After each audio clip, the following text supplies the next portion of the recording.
सर्वेभ्यो नमः। देववाणी संस्कृतं यूट्यूब चलदृश्यं प्रति भवतां भवतीनां च हार्दं स्वागतम्। मित्रों, अष्टाध्यायी भाष्य प्रथमावृत्तिः चतुर्थः अध्यायः कक्षा संख्या द्वितीया 2 को पढ़ेंगे। चलिएगा, अधिक जानकारी के लिए आप इन व्हाट्सएप नंबरों पर संपर्क करें। यहाँ पर आपको पूरी जानकारी, पूरा सहयोग निःशुल्क उपलब्ध कराया जाता है। चलिए, पुस्तक को ओपन कर लीजिएगा। गत कक्षा में मैंने आपको एक ये सूत्र पढ़ाया था, ज्ञाप प्रातिपदिकात। ये अधिकार सूत्र था। इसका अधिकार 5वें अध्याय के समाप्ति तक चलेगा। ठीक है, ये समझा दिया था। इसका अपना कोई उदाहरण नहीं है। दूसरा हमारा ये सूत्र था जो 21 प्रत्ययों का है, स्वादि जो 21 प्रत्यय हैं उन वाला था। तो इसका अर्थ आदि हमने करा दिया था और आपको एक सिद्धि भी करा दी थी, ये गीप प्रत्यय की। ठीक है, ये बताया था कि जो ये 21 प्रत्यय है वो ज्ञाप प्रातिपदिकात माने गीशंत, गीवंत और गीनंत और टावंत, डावंत और चावंत और प्रातिपदिक से होते हैं।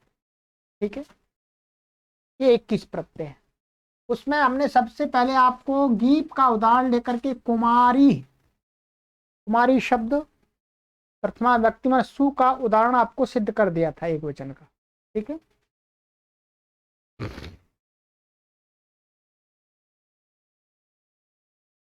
चलिएगा, अब हम आज की कक्षा में केवल सिद्धियां करेंगे जो परिशिष्ट में सिद्धियां दी गई हैं। दूसरी सिद्धि है कुमार्यऊ, औ का ये, कुमार्यः जस का, कुमारीम अम का, कुमार्यऊ औट का, कुमारी शस का। तो इसी प्रकार से ये सारे संबोधन तक आपको यहाँ बताएंगे। ठीक है, चलिएगा, तो परिशिष्ट पर आ जाइएगा। परिशिष्ट में ये सिद्धि हमने कर ली थी और अब यहाँ पर गुरुजी ने दूसरी जो सिद्धि है कुमार्यऊ, कुमार्यः, कुमारीम, कुमारीः, कुमार्याः आदि। ठीक है, चलिएगा देखते हैं। कहते हैं पहले इसको बना रहे कुमारी द्विवचन का, प्रथमा व्यक्ति द्वितीय द्विवचन का। पूर्ववत कुमारी शब्द तो पहले के समान बना लिया। जैसे गीप आ गया था, कुमारी बन गया था कुमारी, तो ये गीबंत हो गया है कुमारी शब्द। तो गीप प्रत्यय आ गया था आपका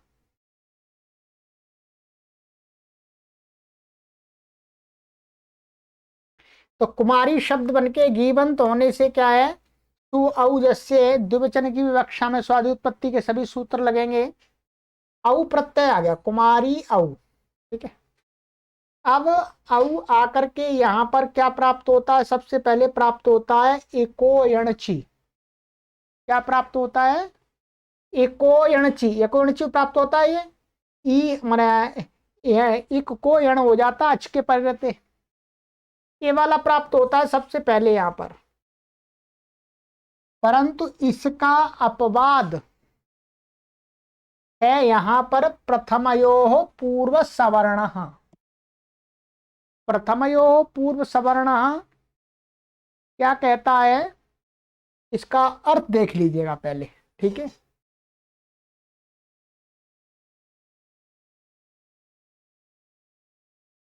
ये है प्रथमयोः पूर्व सवर्ण 6 1 98 98। ये कहता है अर्थात प्रथमायाम द्वितीयायाम च विभक्तावचि अकः पूर्वपरयोः स्थाने पूर्व सवर्ण दीर्घ एकादेशो भवति। कहते हैं प्रथमा विभक्ति और द्वितीय विभक्ति लिया है में कहते हैं का में वर्तमान जो अच, अच माने आजादी प्रत्यय, आजादी प्रत्यय, और कहते हैं अकाहा माने अक से उत्तर, माने अक प्रत्याहार के अंतर्गत कौन कौन से वर्ण आ रहे हैं, आ ई उ रे री, कितने वर्ण आ रहे हैं।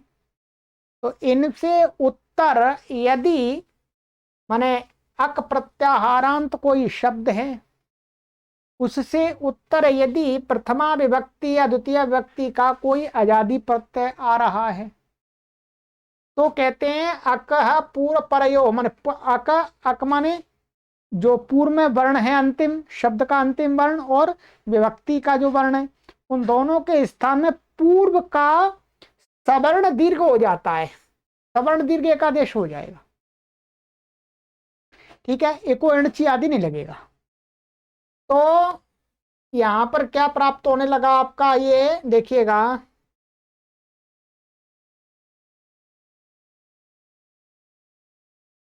ये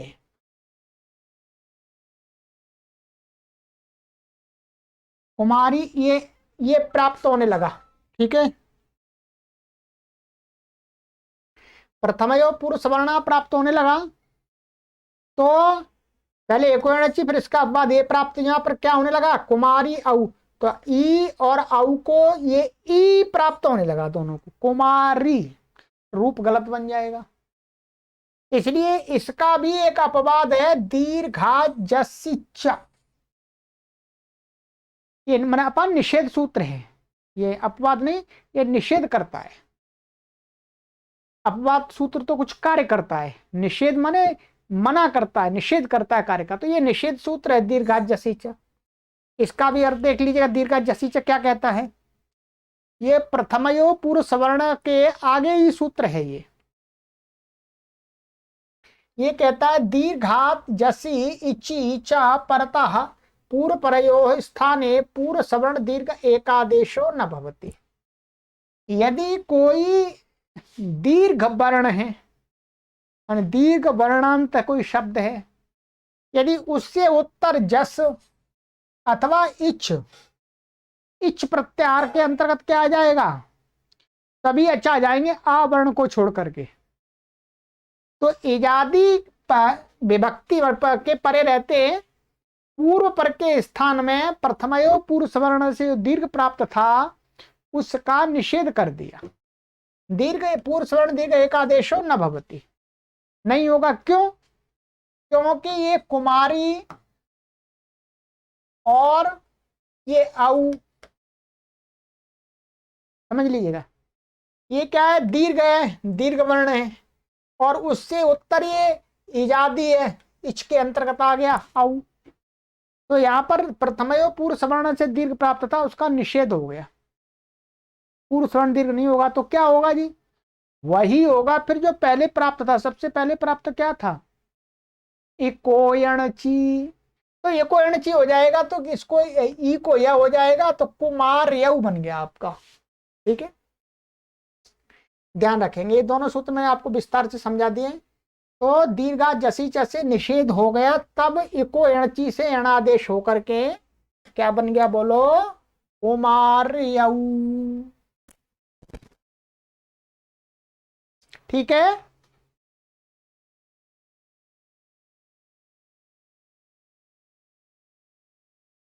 कुमार बन गया। अब है बहुवचन में कुमार्य, कुमार्य में भी क्या है, यही स्थिति है पूरी। क्या स्थिति है कुमारिया में, बहुवचन का है कुमारी जस। ठीक है, आकर इसी प्रकार माने पहले क्या प्राप्त होता है यहाँ पर, एको एणची, फिर उसका अपवाद है प्रथमयो पूर्व सवर्ण, पूर्व सवर्ण दीर्घ एकादेश प्राप्त हो रहा है, फिर उसको भी निषेध करता है दीर्घा जसी च, क्योंकि दीर्घा जसी क्या कहता है, दीर्घ वर्णांत से उत्तर जस के परे रहते पूर्व सवर्ण दीर्घ एकादेश नहीं होता है, नहीं होता है तो एको एणची लग जाएगा, इसकी जकी संज्ञा हो जाएगी, अस बचेगा, और तो कुमारियस और रुत्त विसर्ग आदि होकर के कुमार्यः बन गया। ठीक है, चलिएगा, ये हो गया। अब है आपका द्वितीय विभक्ति एक वचन, कुमारीम। क्या उदाहरण है हमारा, कुमारीम,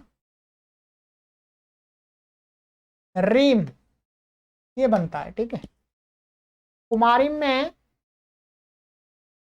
कुमारी अम पूर्व स्वादि उत्पत्ति जो द्वितीय व्यक्ति कर्म आदि में आती है उस सूत्र से लगा करके ले आएंगे। ठीक है, द्वितीय व्यक्ति कई जगह होती है, तो यहाँ मुख्य रूप से हम कर्म में मान लेते हैं, कर्मण द्वितीया से। ठीक है, बाकी सारे सूत्र लगेंगे और एक वचन की विवक्षा में द्वितीय कयोर द्विवचन एक वचने से और उस सुपाहा विभक्ति आदि सभी सूत्र लगेंगे। ठीक है, तो क्या आ जाएगा, अम आ गया। अब यहाँ पर अम, यहाँ पर भी क्या प्राप्त हो रहा है, प्रथमयो पूर्व सवर्ण। पहले तो एको एणची प्राप्त हो रहा था, फिर प्रथमयो पूर्व सवर्ण। ठीक है, फिर प्रथमयो पूर्व सवर्ण का अपवाद, निषेध नहीं, अपवाद। अपवाद है अमी पूर्व। अमी पूर्व कहता है कि अम के परे रहते,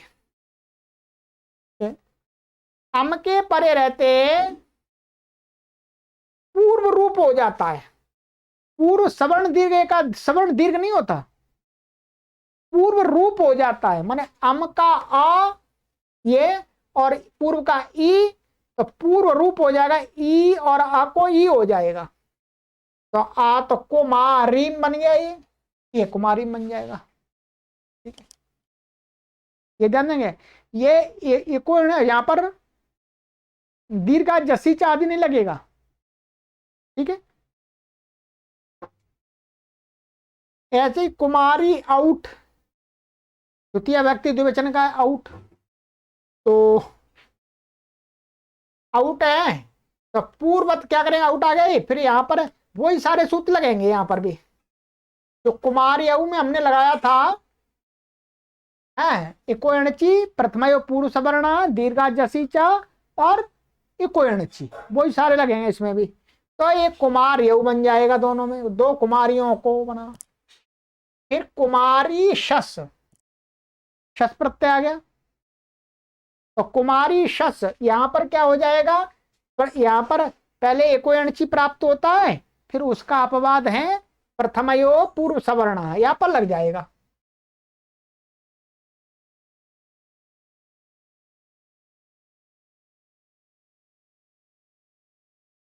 ठीक है,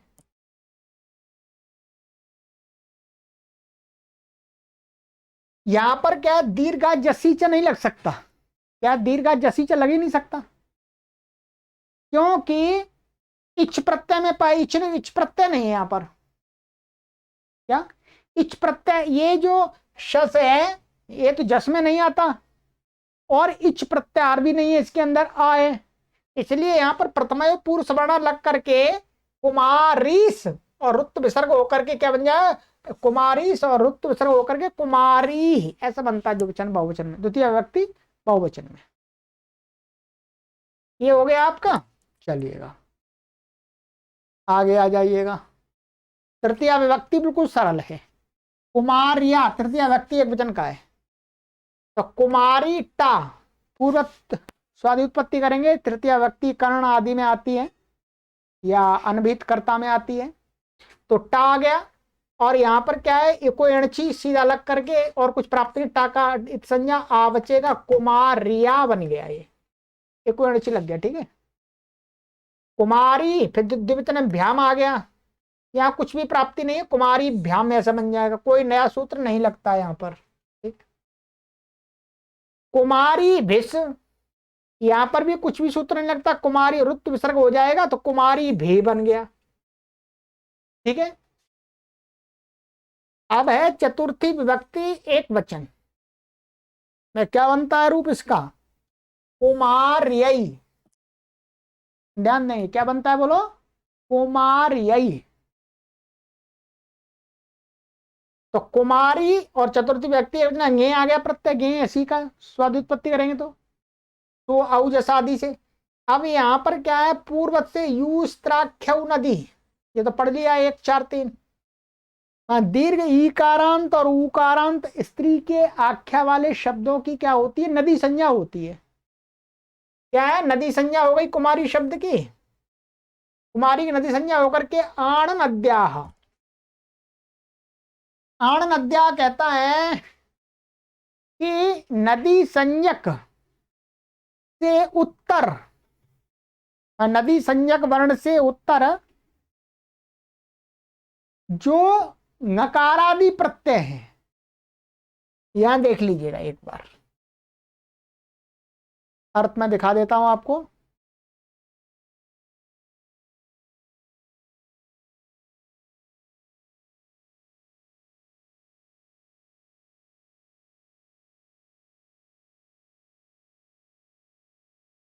यह आण नद्या, ठीक है, 7-3-112 क्या कहता है? नद्यंताद अंगात उत्तरस्य ङितः प्रत्ययस्य आड आगमो भवति। नदी संज्ञक वांग से उत्तर यदि कोई गित प्रत्यय है तो गित प्रत्यय को क्या हो जाता है? आट आगम हो जाता है, और आद्यंत टकतु से उसके आदि में हो जाता है, ठीक है। तो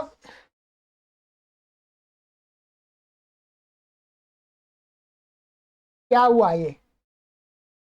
ना दी और गे का ए है, इसको आठ हो गया, ठीक है।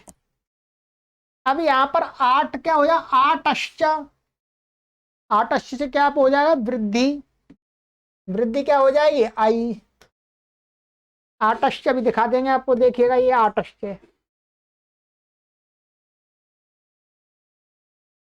हाँ, आठश्च की कोई आवश्यकता नहीं है, आठश्च तो पहले कई बार आ गया है कि आठ से उत्तर,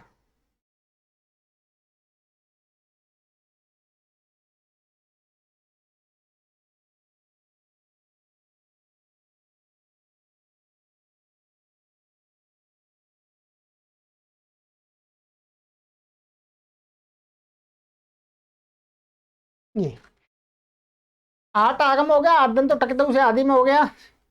आठश्च, आठ से उत्तर एच की परिणति क्या हो जाता है? वृद्धि एक आदेश हो जाती है, तो वृद्धि हो गई तो अब आई हो गया कुमारी, एको एणची लग गया, कुमार यही ऐसा बन गया। क्या बन गया? कुमार यही। द्विवचन में और बहुवचन में यहाँ पर कुछ भी नहीं है, भ्याम आ गया, कुमारी भ्याम, भैसा आ गया, तो कुमारी भ्या, रुत्त विसर्ग हो गया, सप्त सको रुत्त विसर्ग होकर के कुमारी भ्या बन गया है।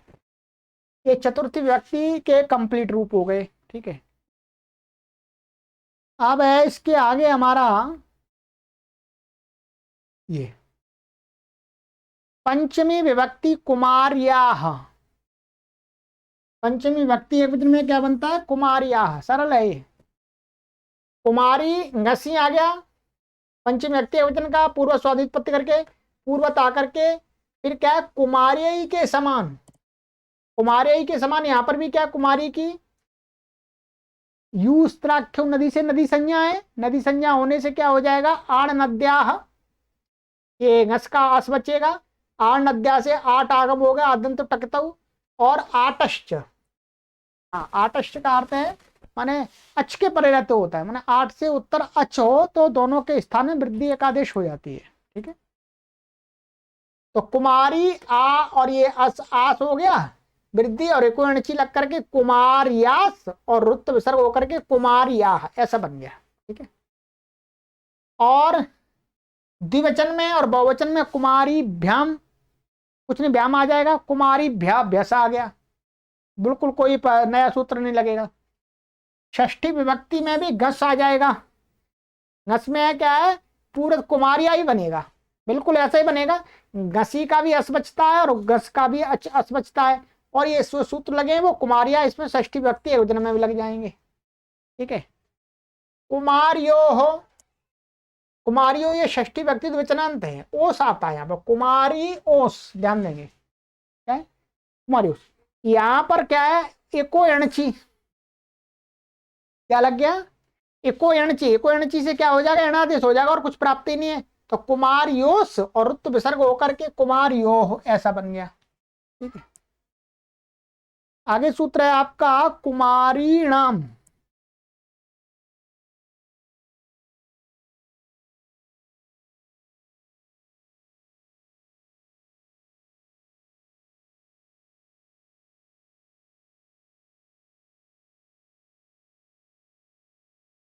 कुमारीणाम, कुमारी नाम में क्या है, कुमारी और षष्ठी व्यक्ति बहुवचन का आम आ गया, संबंध आदि में षष्ठी हो जाएगी, आम आ गया।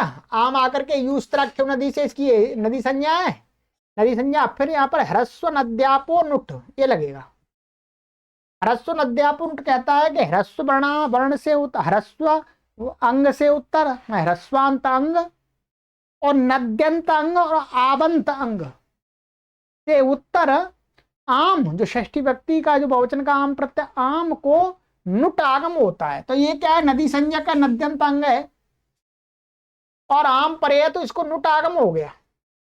आद्यंत टकितऊ से आम के आदि में हो गया, आम के आदि में बना तो क्या बना, कुमारी नुट आम, और इसकी संज्ञा हुई न बचा, तो अब कुमारी नाम ऐसा बन गया, इन्ना में आ मिल गया आम का।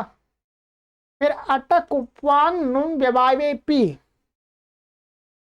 अटक उपवांग नुम व्यवावे पी से क्या हो जाएगा, रेफ से उत्तर अट का व्यवधान होने पर भी न को अण हो गया, तो क्या बन गया, कुमारी नाम, कुमारी नाम। ठीक है, अब आ जाएगी सप्तमी व्यक्ति एक वचन कुमारियाम।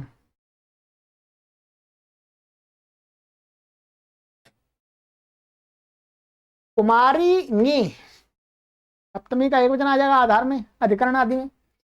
पूर्वत ही उत्तराख्य नदी से इसकी नदी संज्ञा, नदी संज्ञा होने से गित के परे रहते क्या हो जाएगा, आठ आगम हो जाएगा। कुमारी आठ, आठ नद्या से आठ आगम हो गया, गित प्रत्यय परे रहते। फिर यहां पर एक सूत्र लगेगा, गे राम नद्याम निभ्या, इसको समझ लीजिएगा, गे राम नद्याम निभ्या। ये क्या कहता है, गी को आम होता है नदी संज्ञक। ठीक है, ये पूरा इसका अर्थ पढ़ लीजिएगा तब समझ में आएगा आपको। आइए लीजिए,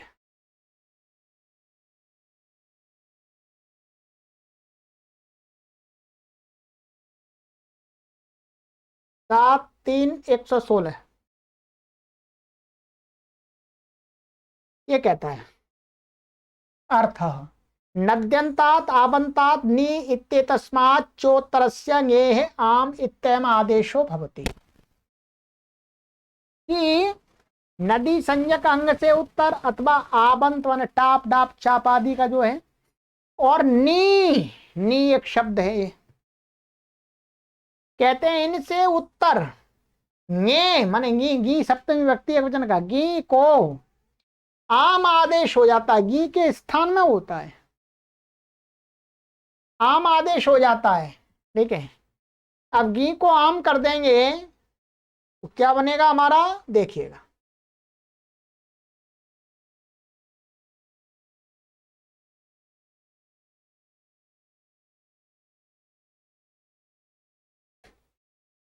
कुमारी और ये आठ तो हो गया, पहले आठ का आ और आम, गी को आम हो गया।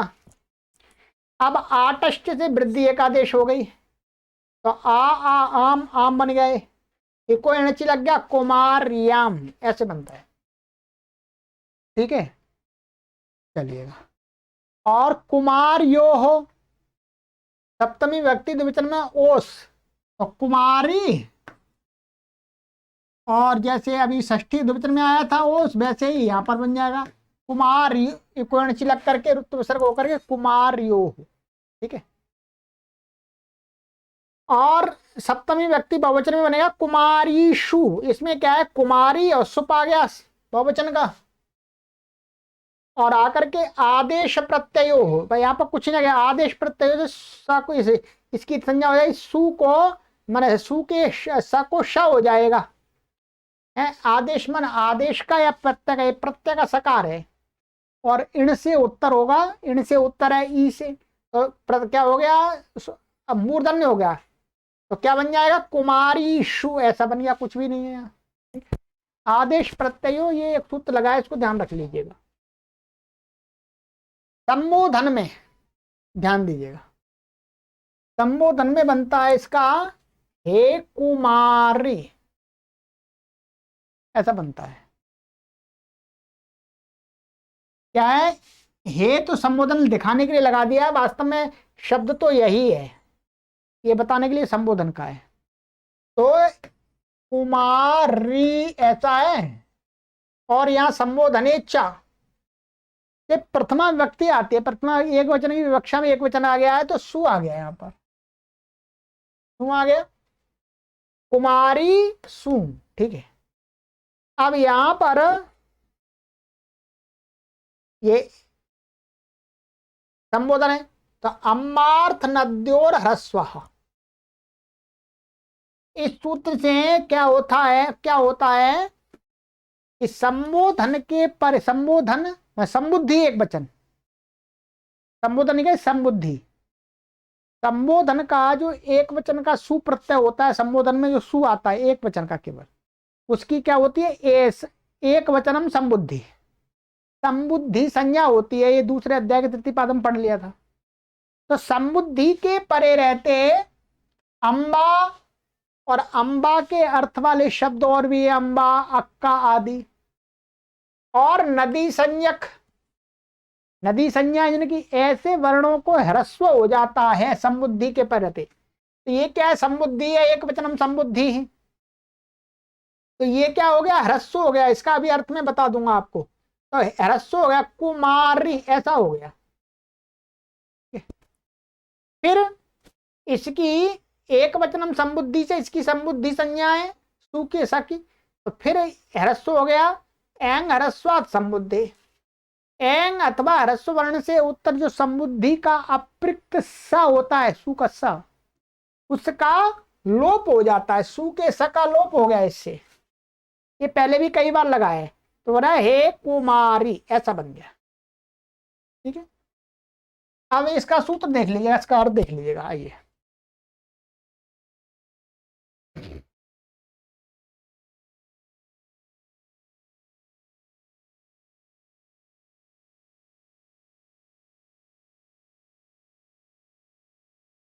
ये है 7-3-107 अम्मार्थ नद्योर ह्रस्व।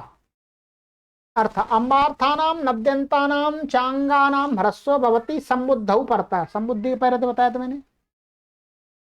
तो कहते हैं ये यहाँ पर तो नद्यंत लेना है हमें, नदी संज्ञक से, कुमारी नदी संज्ञक है युस्त्राख्य नदी से, तो संबुद्धि एक वजह सु के पहले थे ह्रस्व हो गया। ठीक है, जैसे ये कुमारी यहाँ उदाहरण दिया है, बस ये तो इसका सरल अर्थ है। और आगे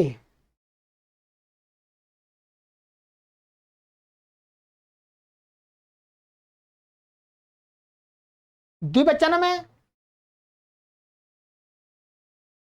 एक कुमार्यऊ, तो कुमार्यऊ में कुछ भी नहीं है, केवल ये ध्यान रखें संबोधने च से प्रथमा व्यक्ति तो आएगी, और बाकी सूत्र सारे वही लगेंगे जो प्रथमा व्यक्ति द्वितीय व्यक्ति में कुमार्यऊ में लगाए थे। ठीक है, प्रथमयो पूर्व सवर्ण, फिर दीर्घा जसीचा और एकोयणची, वो लग जाएगा तो कुमारियो बन जाएगा। और बहुवचन में भी वही सूत्र लगेंगे, दीर्घा जसी प्रथमयो पहले एकोयणची, प्रथमयो पूर्व सवर्ण, दीर्घा जसीचा फिर एकोयणची, वही क्रम लगेगा। तो हे कुमारिया बन जाएगा। ये प्रथमा विभक्ति के समान जाने कुछ भी विशेष नहीं है। ठीक है, अब आपको ध्यान रखना है ये कुमारी शब्द के साथ पूरे संबोधन सहित सातों विभक्तियों में, 7 विभक्तियां और संबोधन, मैं आपको यहां पर सिद्धि कर दिया, ये सूत्र लगा दिए दीर्घ ई कारांत के, गीबंत के, ये गीबंत लिया था। अब क्या है, गीबंत और गीशंत और गीनंत, तो गीशंत और गीनंत भी दीर्घ ई कारांत होते हैं, ध्यान देंगे वो भी दीर्घ ई कारांत होते हैं। तो गीनंत और गीशंत शब्दों के रूप भी बिल्कुल कुमारी के समान ही बनेंगे, जैसे यहां पर ये दिखाया था। इसी प्रकार सातों विभक्तियों में गौरी शारंग रवि के रूप जाने। ये गौरी शब्द कैसा है, गीश प्रत्यांत, और ये शारंग रवि शब्द कैसा है, गीन प्रत्यांत। हैं दोनों, ये भी दीर्घ इकारांत है और कुमारी भी दीर्घ इकारांत है। तो इस सब गीनंत को मान, गीशंत को मान करके यहाँ पर स्वादी उत्पत्ति होगी, रू और सिद्धि वैसे ही होगी। इसमें गीश किससे आता है, सूत्र देख लीजिएगा आप, मैं बता देता हूं आपको, ये देखिएगा।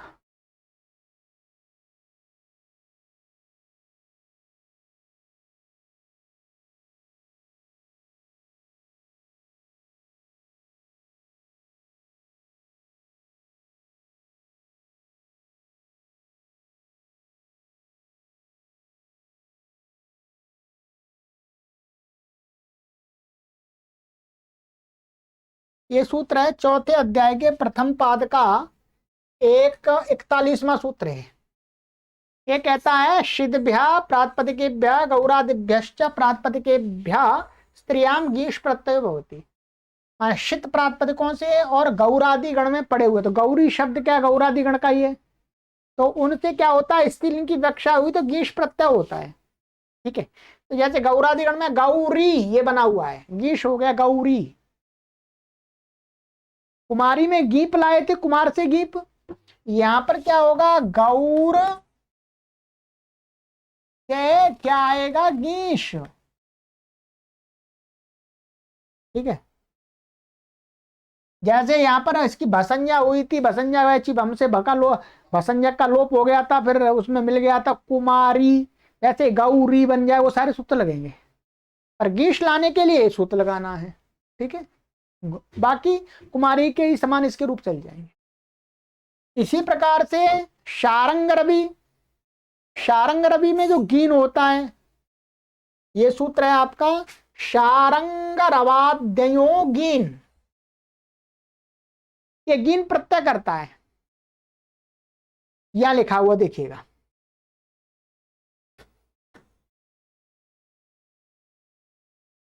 अर्थ जातिवाचिभ्योनुपसर्गे पसजनेभ्यः शारंगरवादिभ्यो अञन्तेभ्यश्च प्रातिपदिकेभ्यः स्त्रियां गीन प्रत्ययो भवति।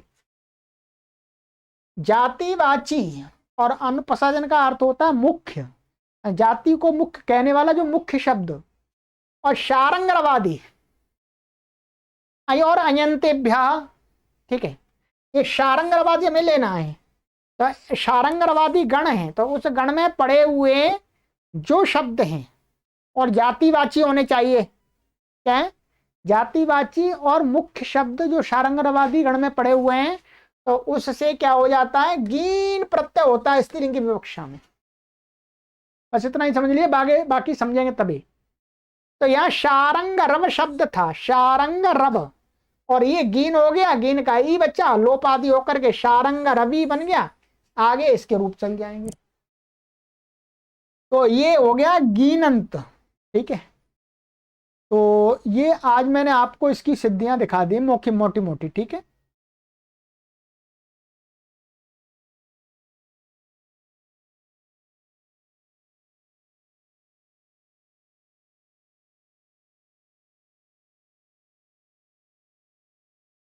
ये तो अब आपको क्या करना है, ठीक है, आपको सिद्धियां तो करनी पड़ेंगी तभी समझ में आएगा आपको कुछ। अब जैसे कुमारी की सिद्धि, कुमारी के सभी रूपों की सिद्धियां तो मैंने करा दी, सूत्र लगे। अब आपको क्या करना है, गौरी और शारंगरवी इन दोनों शब्दों के सातों विभक्तियां और संबोधन में आपको रूप बनाने हैं नोटबुक पर, तब अभ्यास हो जाएगा, एक ही बार में हो जाएगा। यही सूत्र लगेंगे सारे, कोई अलग सूत्र नहीं लगेगा। ठीक है, दोनों के, ये आपका गृह कार्य है आज का। ठीक है, फिर आगे की कक्षा में आपको मैं सिद्धियां कराऊंगा खट्वा, खट्वा के मैंने आबंत के। ठीक है, तो अगली कक्षा में सूत्र पूर्ण हो जाएगा। चलिएगा, तो सिद्धि कीजिएगा, आज का होमवर्क जरूर कीजिएगा, बिना होमवर्क के कार्य बनता नहीं है। ठीक है, बाकी तो जो हमारे बड़ी आयु के पाठक हैं वो सिद्धियां नहीं कर सकते हैं, तो अर्थ ही समझें सूत्रों का। ठीक है, चलिएगा, सर्वेभ्यो नमः।